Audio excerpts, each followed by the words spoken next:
Did you know that Winchester Ammunition is the official sponsor of the NSCA Championship Tour? A big part of that tour is the Winchester Ladies Cup. The Winchester Ladies Cup is a year-long points race that culminates at NSCA Nationals in October. Winchester has added $5,000 to the prize pool at each tour stop and a $10,000 prize pool that is split by the top 3 ladies at year's end. We hope to see you this year at Nationals.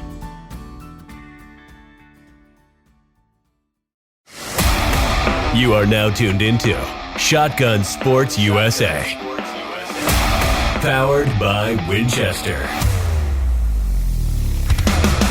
Recorded in the U.S. and streaming all over the world. We talk to shotgun shooters from all disciplines, championship-winning coaches, gun clubs, world-class target setters, vendors, and industry-leading companies that fuel the sport. If you are into clay target sports, you are at the right place for insider information from some of the best in the world every single week.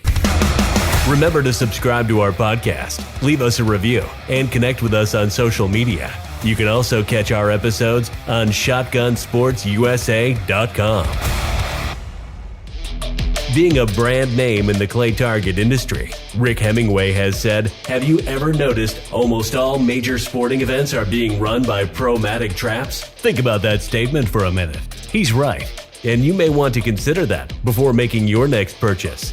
Rick is the largest Pro-Matic dealer specializing in individual and commercial trap sales. Rick provides skeet, trap, 5-stand, and sporting clays, designs, installs, and service. He also offers accessories such as solar panels, wireless release systems, as well as the hottest item on the market, the Claybot by Renair Products. Visit www.backwoodsquailclub.com or give him a call at 843-546-1466.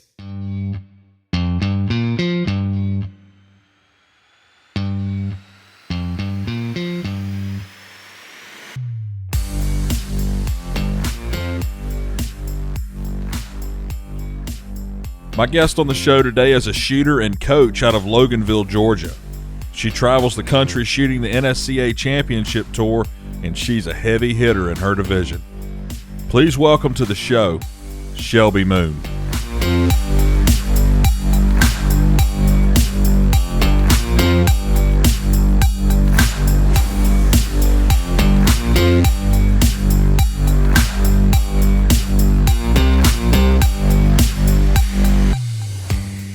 Shelby, welcome to the show. Hey, Justin. Thanks for having me. Yeah, before we get started on all these topics that I have, I want you to tell me where you're from, what you do, and how old you are. So I'm from Loganville, Georgia, and I work at Old Hudson Plantation. I've been working there for 3 years now. I am 23 years old. So Old Hudson Plantation is in Sparta, Georgia. Is that right? Correct. And what do you do there? A little bit of everything, honestly. Everything from office work, giving some lessons, manning the counter, cashier, all that kind of stuff. We sell a lot of guns. We're a full Beretta, Caesar Guerini dealer. And they just had a big shoot there as well, didn't they? Have some FETAS shoot? They did. They had the Georgia State FETAS. I think they used to have it a couple of years ago, or several years ago actually, and they brought it back. It's not often that I have a lady on the show, so it's going to be interesting to get a different perspective on things from preparation and shooting and just the progression of the sport. I want to get your story from the beginning. You know, what made you start shooting? So I actually got started through 4-H at my school, at my high school. Mm-hmm. And Georgia has what we call modified trap. So it is not a designated sport recognized anywhere else in the country. It is quite literally a wobble trap with a piece of plyboard in front of it. Mm-hmm. And you shoot 25 shells. So it's a very introductory program. It was not designed necessarily as a competitive shooting sport. It was more about getting out and meeting people and, generally what 4-H does. I mean, what made you even go do this? I had a buddy actually in my art class tell me, hey, you want to come and try this? A couple of us are going out on Sunday. The season starts in a couple weeks. I said, sure. I'd like to try it. So I was, me being me, nervous And so me and my dad went to my grandparents' house, and he had a little hand trap. And he was under the impression that I had to start from a low mounted position. So the first clay target that I ever shot at was from a low mounted position with a 20 gauge Benelli, and felt okay to go and try it out with a couple of friends, and showed up to shoot that Sunday, and I didn't know what to expect. I had heard that hand-eye coordination helps, and it's around a 25. I think I shot like a 23 or something. Sat down on the bench next to my friend, and he's like, "So how'd you do?"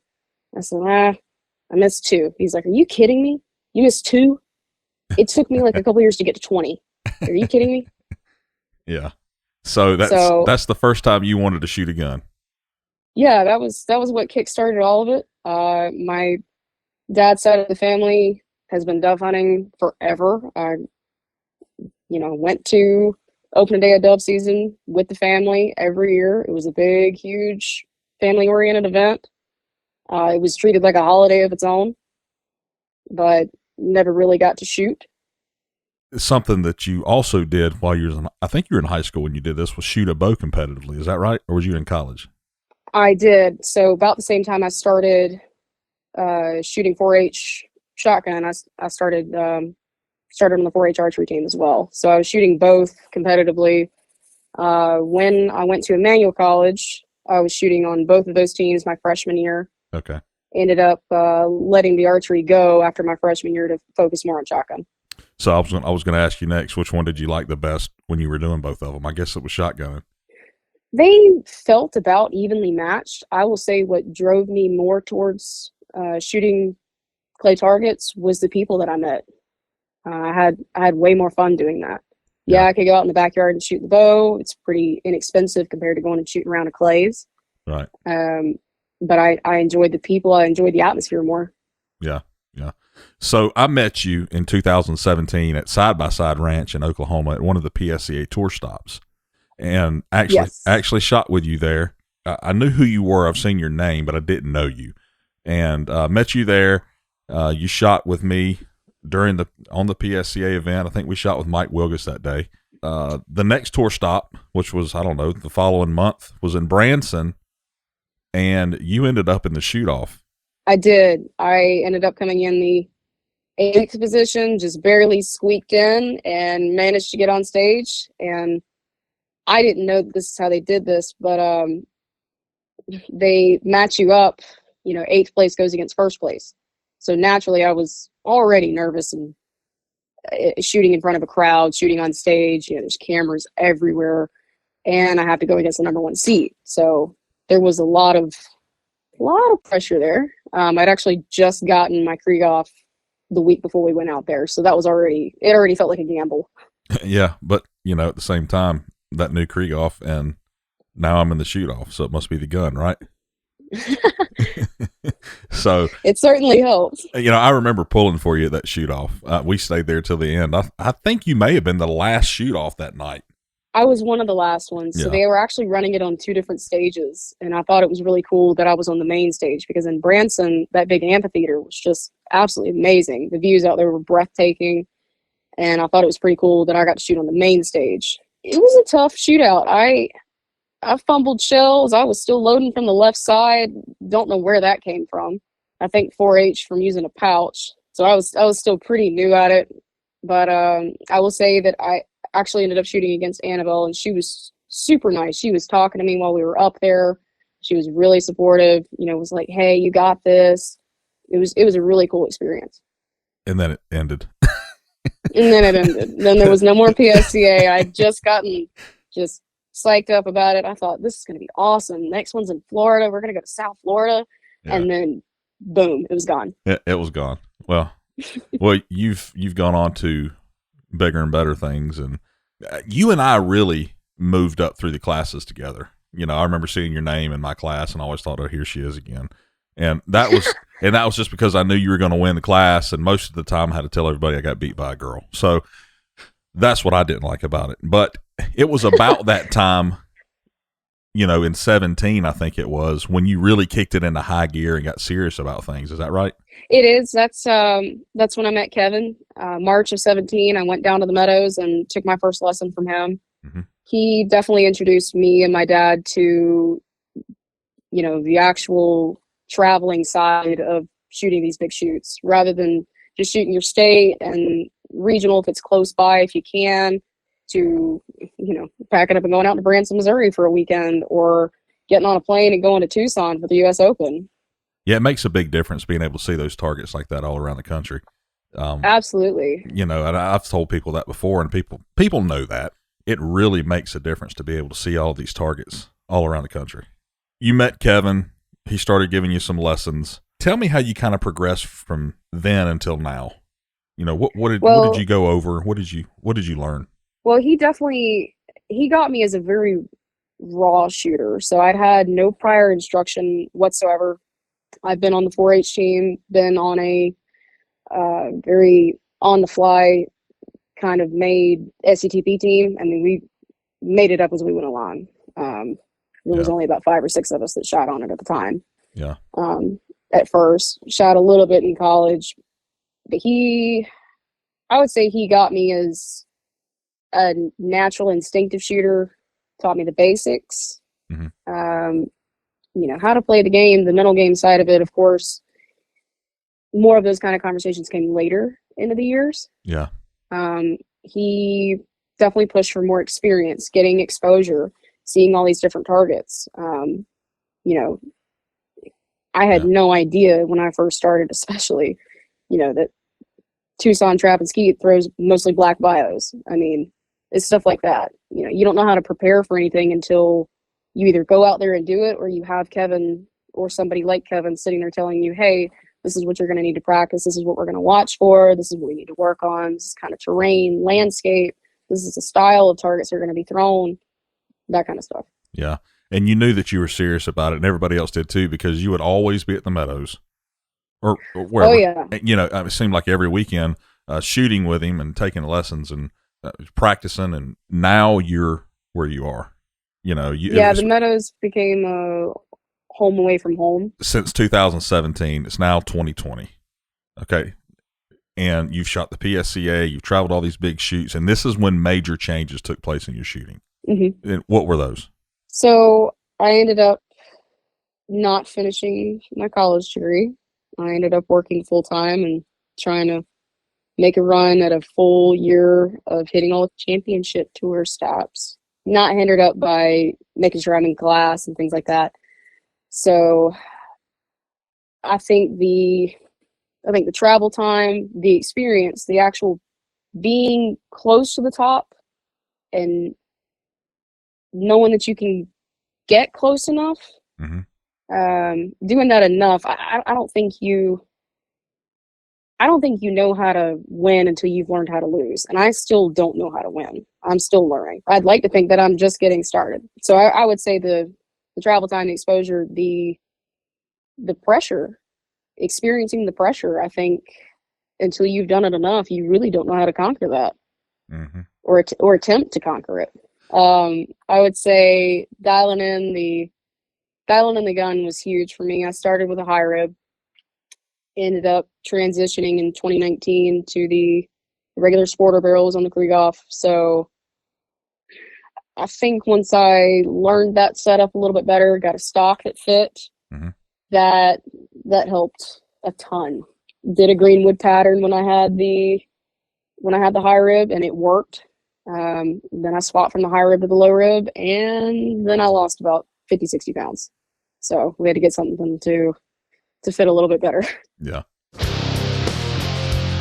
Castellani shooting vests are manufactured in Italy and internationally recognized by elite shooters as the most popular lightweight shooting vests on the market. Castellani vests are especially known for their Italian styling and superior craftsmanship and quality, making them a vest of choice for all shooting disciplines. Ultimate Shooting Accessories is the exclusive supplier of Castellani vests in the United States. Visit UltimateShootingAccessories.com for more information and to place your order. Well, let's talk about that for a second. And I've told myself I'm not going to talk about these two things on my podcast, and that's what gun do you shoot, what ammo do you shoot. But in this case, I'm going to kind of bend the rule. All right, what gun do you shoot, and what ammo do you use? So I shoot a Krieghoff Sporter, 32 inch, and I have a TSK stock on it that Cole's put on for me. And I shoot Winchester AA Super Sports, which is an ounce and 8 1300. All right. Well, I'm going to start with the stock first. So you now have a robot stock on your gun, okay? A TSK, Correct. and you've really done well with it, and I think you like it. Is this what you plan on sticking with, or you want to move to a traditional wood stock? What do you want to do with that? I've thrown that concept around a lot this year because I have done well with it, in my opinion. I like the way that they feel. Even when I was in college, I had a buddy that let me shoot his. I enjoy the way that it feels. Aesthetically, I think I would probably prefer a traditional wooden stock. Of course, a beautiful piece of custom-made wood. I mean, all that would be awesome, but I like what fits. Yeah. And that fits me, and it fits my style right now. Yeah. All right, now we're going to move on to the shells. You shoot Super Sports, which are 1 and 8 1300 AA's. Okay, the hardest hitting shell ever made. Absolutely. And you shoot those. Now, you don't see women shooting shells like this, but what is it about this shell that you keep shooting? I mean, you just keep on with it. What is it about the shell? Well, I experimented a little bit with shooting all 1 ounce. I mean, obviously you got to shoot 1 ounce of FTASC, and I don't feel like, 1 ounce shell is inadequate for that. But I started with ounce and 8 1300 pretty much from the get-go, and it's the shell I'm in tune with. It's what I've always loved. I hope to continue shooting it. Does it have any does the recoil affect you at all? I'm quite certain if you're watching me shoot, you're probably thinking, those shells are knocking the crap out of her. Yeah. I don't feel that, not really. And I think a lot of it's got to do with gun fit. Mm-hmm. I don't care what shell I'm shooting. If my stock's not right, it's going to kick. I think with the setup I've got, the Krieghoffs are heavy guns anyways. I like the feel of that. That was what drew me to the Hybrid, especially at first. I don't really feel the recoil. I don't feel like it throws me off. I don't feel like it hurts me. You ever consider changing shells? Shooting a 1 ounce? Shooting a lighter load? If I could get my hands on them, I would love to experiment with the light handicaps, the 1 ounce 1290s, because I love them for FTASC. The shells in general are hard to get a hold of right now. Right. But I'd like to experiment with it in the off season and just give it a go. But just like last year in 2020, I was shooting 1 ounce for the first 6 months, mm-hmm. and we were getting ready to go to Northbrook, where up till then, those were the biggest, baddest targets I had seen. So I wanted my big shells. Yeah, I would have to agree with you on that. Northbrook's known for throwing some big targets. Yeah, that was directly after the World English. I mean, I loved the targets. I thought it was fun. Yeah. I mean, I really enjoyed them. I felt like it was a world championship, and I thought if I ever need them, it's for going up there. Another interesting thing about you, and I didn't know this till lately, but your chokes, you only will shoot certain chokes. Correct. I shoot pure gold light modifieds, 15s. Mm-hmm. I, like a lot of people, think that they pattern a little bit tighter than advertised. So I think they were mic'd at one point to be right around 18s. I've never felt the need to tighten up a choke. Yeah. Never missed anything for distance with those chokes. Yeah. I'll occasionally throw in a skeet choke in a spreader type situation, mm-hmm. where most people with fixed chokes would throw in a spreader shell for a rabbit, something real close, really in your face. Every now and then I'll change. But I stick with the same constriction pretty much 24/7. That's a lot less to think about when you know you don't have to change. Absolutely. It's one less thing for me to think about. Yeah. And I know what that pattern looks like. Yeah. Well, you've shot them long enough. You should. Yeah, going on, 4 years now with the same pair of them. All right. So have you ever cleaned them? They don't get cleaned often. I'm not going to lie. I figured if you shoot with Kevin at all, I know they don't get cleaned. Yeah. Comment was made a couple weeks ago about that. He's like, "Do you ever clean these?" And I'm like, "Well, I don't see any need to. They're still breaking targets pretty hard." So yeah.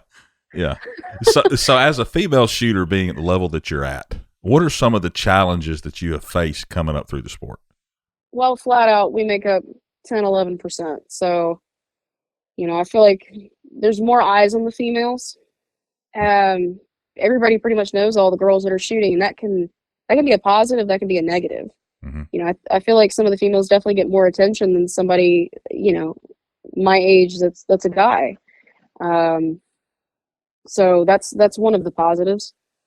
One of the challenges is, reading some of the Facebook threads. I remember one stuck out in my head, and I actually have not addressed this. I was ready to write a response, but I have a no comment policy on Facebook. I think Zach put it on there on the clay shooting thing. Why are the ladies not up there with the men's scores? And one of the person's comments it blew my mind. It was a female.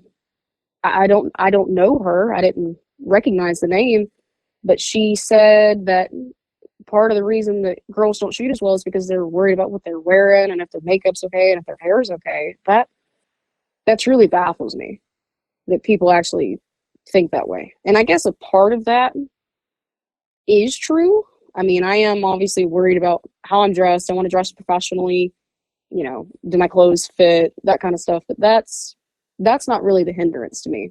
No. I think you're underestimated as a female in a lot of situations. Mm-hmm. Just like doing my job. I mean, I have people that walk in and just assume that I'm the girl behind the counter. I definitely don't know what gun this person should buy or what load of shell is, appropriate for what situation. They just automatically assume I don't know how to do my job. Right. And most people are not like that. There's just a couple of ignorant ones that have made it a little bit difficult to swallow. Yeah. So you going out shooting with a group of guys or some of these really good shooters doesn't bother you at all? No, absolutely not. Growing up, most of my friends were guys. It's not that I don't get along with girls. It's just I was more into what they were doing than what most of the other girls my age were doing. Something you're doing now is you're coaching, or you're Mm-hmm. starting to coach. How is that going? And so it's going really well. I've worked pretty closely with the youth teams around the Lake Oconee area. The current one I'm working with is the Gatewood Shotgun team. So they're a GISA team. Their middle school and high school have a team. They will compete this year in November at Savannah for their state tournament. Mm-hmm. And I worked out a pretty good little system with them. So I'll get them in groups of 2 or 3, or sometimes one-on-one. I've really, really enjoyed working with the kids. I felt like they're getting information that I would have loved to have heard when I was that age, because I got started a little bit later than a lot of the people that are in my age group, around that, early 20s age. A lot of them have been shooting since they were 9-10 years old. Mm-hmm. I didn't really start till I was 17, 18, and didn't really get serious about it till I was 20, 21. So I've absolutely loved working with the youth. I work a lot with the ladies over there. Gotten a couple of our members' wives involved. So now they can come out and enjoy it with their husbands. Yeah. There's a couple that already were shooting out there, and I really enjoy passing along the information that I've learned and I've been taught and had to figure out for myself. Yeah. Yeah. Now you've got a brother and a sister that are younger than you. Are they into shooting at all? My sister shot for a while. And for being completely honest, I think she would be really kicking my butt right now if she'd stayed with it. Really? She's just a natural athlete. She shot her silver pigeon pretty well, actually. And she has no interest in it. She has no interest in it now. She was one of those, she played just about every sport there was to play, and she gave it a run, and it wasn't for her. She actually went up to Northeast, I think it was the Northeast Regionals at Anthony's, and won a couple trophies in E-class. Nice, pretty glass trophies to, put up against mine in the trophy case. And she said, okay, I'm done. I got what I wanted. She didn't want to do it anymore, did she? She don't want to do it anymore. So in 2022, you've got some big things that you're doing, and it'll be exciting for you. Tell me about these things that's coming up for you. So I am transitioning away from Old Hudson. Mm-hmm. I hope to still instruct and work with the clientele that I have built up over there from now on, especially with the youth teams. And I'm going to focus more on pretty much being self-employed, traveling to different clubs, I hope, to give instruction. And I'm going to dip my toes into the bunker trap game. What? Yeah. What are you doing that for? I actually really like it. Really? I think it's fun.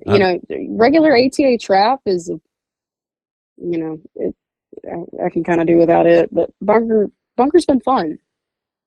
Huh. I shot it a little bit in college. But just about every club we've gone to that's had one, like Tucson, like Anthony's up at M&M, I've shot practice rounds upon practice rounds just to, get a little bit of experience on it. I have I say zero. I have very, very little competition experience with it. I have none against the people that I'll be competing against. But I just want to see how it goes. Just give it a try. And if I hate it or if I suck at it, then all right, no harm, no foul. We'll stick to what I know. But so the reason for you doing this is it maybe going to the Olympics? Is that what you want to do? That would be an absolute dream. I've talked to a couple people in the industry about, if there even is an opportunity. And from what everybody's told me, it's certainly out there to go and take a shot at. So I'm going to see how it goes. Yeah. Well, I did not think you was going to say that, but good luck to you with that. I don't know that I'll come watch any of that. Okay. Something that Winchester has done for the ladies, and it's always fun watching the ladies division. I find myself, and I bet your dad does the same thing, going through WinScore or going through Score Chaser and switching to the ladies division and seeing who's winning those, who's in the lead, and what they have done. They've gotten more involved with the ladies and developed the Ladies Cup, and they started this in 2021, and you've been a big part of that. Give me your thoughts on the Ladies Cup that Winchester brought into the sport. I mean, when I first heard about it, I thought, okay, this is awesome. There's actually some real money to go and get now. When I heard that Desi was kind of, she was leading the charge, so to speak, with this, I thought there could not be a more perfect person to do that. Yeah. She's been at this a long time, and any of us that are competing in the ladies division can tell you a lot of times the payouts in ladies is not so great. Right. And I can understand that a little bit because we only make up a smaller percentage of the entrance. I can appreciate that, but I'm trying just as hard as these guys out here. These top guys that are shooting, we're all shooting the same targets. Yeah. We're all giving it everything we can possibly give. So I think the fact that there's now an opportunity, for me at least, it can pay for the next shoot. There's some money to go back in the sport. It's not for me to go and make money at, but it helps provide for my hobby and for my passion. Yeah. Yeah. And I think that's a good thing. And you've won, I know you've gotten some of the checks. What is it? 3 shoots now you've been involved with and taken part of this Ladies Cup? Yeah, the summer months treated me pretty well. It was Northeast in May, and then the U.S. Open in June, and North Central in Wisconsin in August. I had 2 runner-ups and then a third. Northeast regionals, I ended up tying for the main event with Megan Harrington, and we had 2 shoot-offs. So Donnie and Desi let me know that shoot-off was for the Winchester money as well as the main event. And they had not had a shoot-off up until that point. So that was their first Winchester Ladies Cup shoot-off, which was pretty cool to be a part of. Yeah. I ended up losing the title for the regional, which was a little disappointing because I had yet to win a regional. Yeah. Shot the high number, but I had yet to grab the title. But I ended up winning the Winchester money. So I think it worked out. Yeah. Yeah. It all worked out good. So explain to me how this Ladies Cup works going into nationals. If I have the correct information, all this is based off of championship share points. You're talking about the end of the year money? Yeah.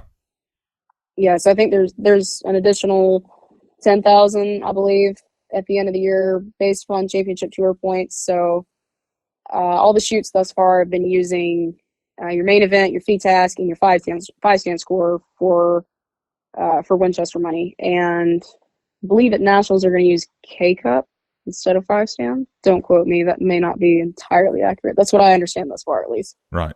And I think right now the standings, close to getting some at the end of the year. Well, really have to do well at nationals to push all the way through. Well, I know all of you are probably pretty close in general. I know Karen's had a really good year. Karen Shed. Absolutely, she's been on fire. It's been really cool to compete against her. I think she is super sweet. She's become a friend in the sport. Couldn't say enough good things about her. Mm-hmm. But yeah, she's pretty much run the year for the ladies. And Karen actually took HO8 fee task at the North Central Regional. Yeah, she did. I thought I had shot like okay in the low 90s, and she comes in with like a 98 or something. And I'm like, well, no, I didn't actually shoot that good. Yeah, she's really, really.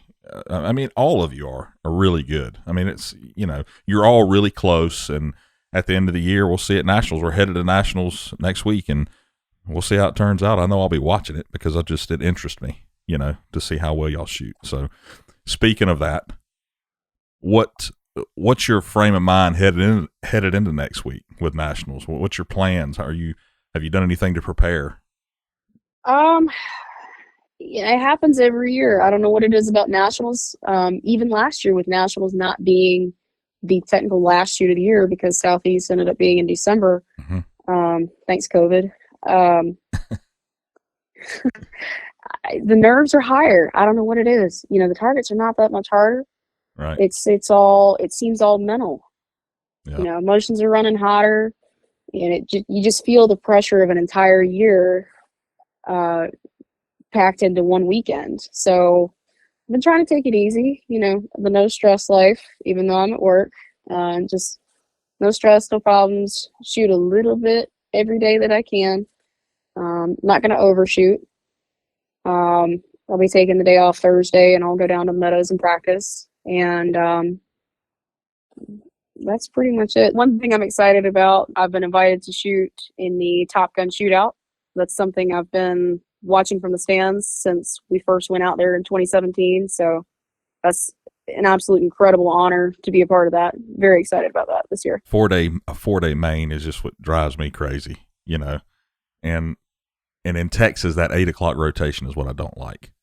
Oh, it's horrible because I am anti-cold, and it seems like every year we go out there, we pick the coldest freaking day to shoot the 8:00 rotation. Yeah. So I'm sitting there not really. I'm probably looking at targets less because I'm trying to make my teeth stop rattling. Yeah. What is your practice schedule like on just a everyday practice schedule? What does it look like for you? Due to my job, I'm not able to practice as much through the week, and especially with giving lessons to the kids, in the evening hours. They've wrapped up a lot of my what would be practice time, I do believe. So I hit it pretty hard on Sundays. If I could shoot a little bit through the week, I try not to shoot more than 5 or 6 boxes at a time if I'm going to shoot multiple days throughout the week. Mm-hmm. Usually Sunday I'll go ahead and shoot a whole flat. I had a member at the club actually tell me one time, he's like, "You must not take any shells home." And I looked at him and I was just messing around with him. I didn't think he was going to carry this on for the entirety of knowing him. But he's like, I looked at him and I said, "Well, if you don't shoot them now, they go bad. Shells have an expiration date. You can't take them home." Now that thought process has changed due to the shell shortage. Yeah. Oh yeah, that's right. How has that been for you, trying to get your hands on shotgun shells? Has that been kind of tough? It's been a nightmare. Yeah. It's crazy. I swear, we've had shells on order. We're direct with Winchester, and we've had shells on order. We'll get a pallet of them in with 20 flats on it at a time. Yeah. And so for a couple weeks at a time, I cash out my entire paycheck on shells. You get them when you can, huh? I get them when I can, and I buy every flat I can. In your opinion, the ladies division, where do you think it's headed in the next couple of years? I'd like to see it continue to grow. I think there's more ladies shooting every year. There's more people shooting in general every year, but I've definitely seen a shift. Being at the club 6 days a week, more ladies are getting involved. More young ladies are getting involved as well. I'd like to see the numbers come up on being more competitive with the guys. Karen especially has certainly shown that we can do it. It's there. Yeah, I agree. Your sponsors, you've had some people that have helped you out over the years. Who are these people, and who would you like to thank? Well, I'd be doing them a disservice by not immediately thanking them, but my parents, of course, have been my number one supporters. My dad has been with me to almost every event I've shot, and if you have met him, he is all about it. He is just as much in this as I am. I mean, he is along for the ride. Didn't he create WinScore? Or does he just know how to operate it better than everybody else? He wears out a refresh button. I will say that much. Anyway, I had to mess with old James. Yeah, no, they both my parents have been absolutely wonderfully supportive, for sure. Right. Next on the list is Krieghoff International, DuPont Krieghoff. We bought the gun used through Kevin, actually. 2019.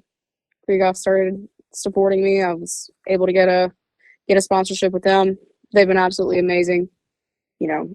Anytime I need something, it is super quick, super easy to deal with. They've been awesome. Ultimate Shooting Accessories. Mr. Sean Lotus has made me some great vests. I think I have some more coming in the mail, hopefully before Nationals. He called me to tell me they shipped earlier this week. I do love the Castellani vest.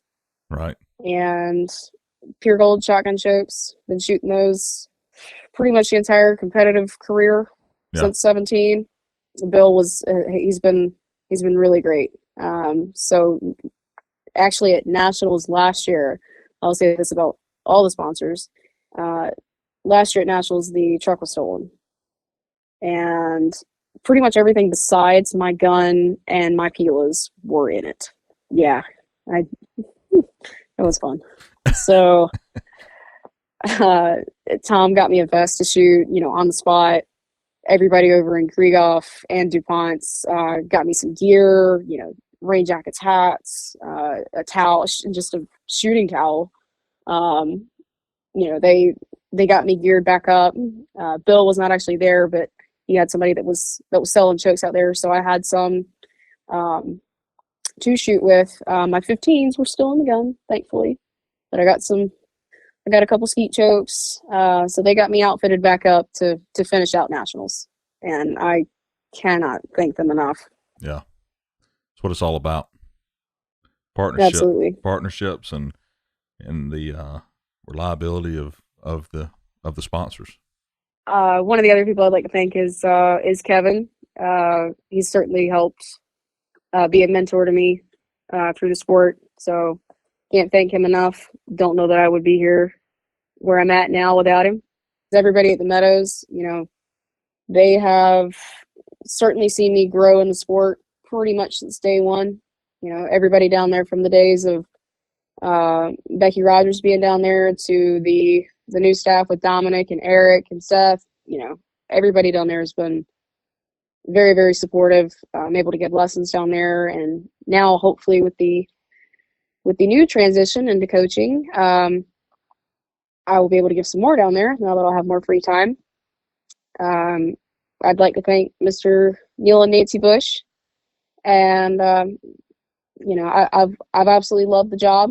I've had too many experiences to count, where I've just sat back and gone, this is where I want to be. I want to be in this industry for the rest of my life. Yeah. So I can certainly thank them for providing me the opportunity to realize what my true passion is. Yeah. There's nothing wrong with that. Doing something that you love to do. There's a lot of people out there that do not do something that they really love. Always ends up bad. So yeah, I don't want to leave thinking that I didn't at least go for it. Yeah. I didn't at least give it a shot. And if it doesn't pan out, I mean, what's the worst thing that can happen? I start over and go back to college. Yeah, you're still young, so yeah, you can do that.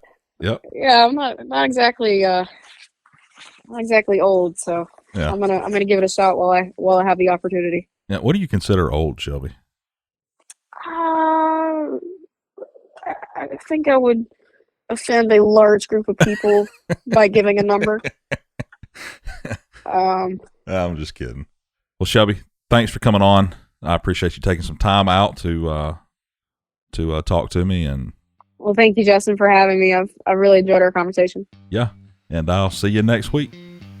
All righty, we'll see you out there.